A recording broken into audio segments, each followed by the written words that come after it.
ఇది snack item. ఒక్కసారి try చేయండి. రుచికరమైన ఆరోగ్యవంతమైన పెసర్లతో ఈరోజు బ్రేక్ఫాస్ట్.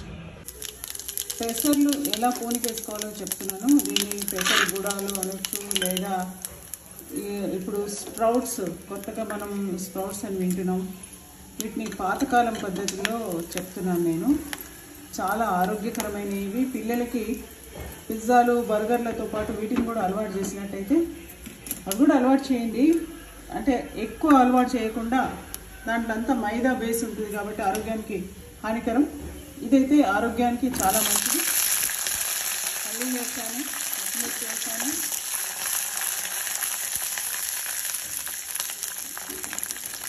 ఇవన్నీ మా చిన్నప్పుడు మాకు స్నాక్స్ కింద పెట్టే వంటకాలు ఇవన్నీ. నేను మీకు చూపిస్తున్నవన్నీ కూడా ఏవైనా కూడా మా చిన్నప్పుడు తిన్నవి. ఇవాళ ఆరోగ్యంగా ఈ మాత్రం ఆరోగ్యంగా ఉన్నామంటే అప్పటి పెద్దలు చేసిన పని వల్లనే అయినా నేను ఖచ్చితంగా చెప్తాను.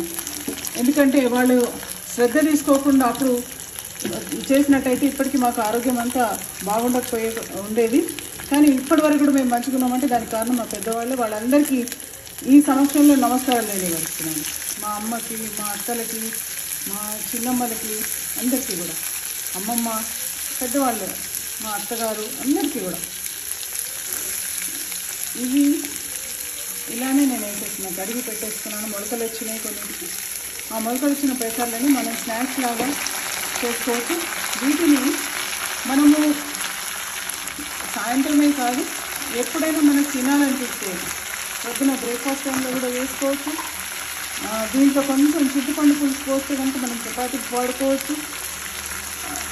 ఇలా రకరకాలుగా వాడుకోవచ్చు. దీంట్లో కొన్ని మరమరాలు, మేము పేలాలంటాం, పేలాలు కావచ్చు, మరమరాలు కావచ్చు, ఏవైనా సరే దాంట్లో ఈ మిక్స్లో కొన్ని పొడి పేలాలు కలుపుకొని తింటే కూడా చాలా రుచికరంగా ఉంటుంది.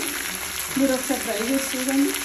నేను ఇప్పుడు పచ్చిమిరపకాయలు కూడా వేసినా కానీ కొంచెం కారం వేస్తున్నాను, ఎందుకంటే రుచి బాగుంటుందని. కొంచెం పచ్చి వేస్తున్నాను, అంటే పచ్చి పెసర్లతో కూడా స్ప్రౌట్స్ లాగా చేసుకోవచ్చు. ఇదేమో మనం మామూలుగా తినడానికి బాగుంటుంది. మీకు తెలిసిన ఎక్కువ నువ్వుల పొడి వాడుతుంటాను. ఇవాళ కూడా నేను మీకు కొంచెం నువ్వుల పొడి వేస్తున్నాను దీంట్లో. ఎందుకంటే నువ్వులు ఆరోగ్యానికి మంచిది. మనకు కావాల్సినంత శరీరానికి సంబంధించి కావాల్సినంత తేమ ఉండడానికి అవకాశం ఉంటుంది. కొంచెం బెల్లం వేస్తున్నాను దీంట్లో. నేను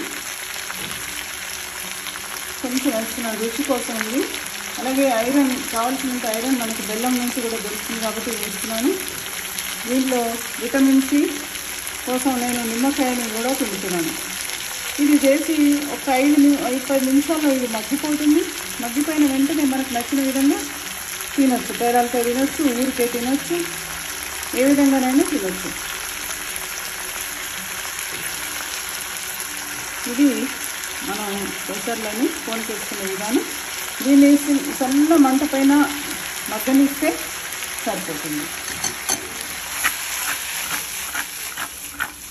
ఈ వర్షాకాలంలో వేడివేడిగా పిల్లలు ఏదైనా కావాలన్నప్పుడు, లేదా ఏదైనా స్నాక్ ఐటెం కావాలన్నప్పుడు ఇలాంటివి చేసేవండి.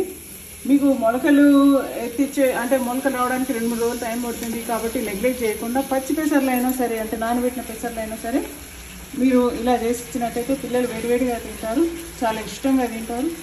చేసేయాల్సిందిగా కోరుతున్నాను.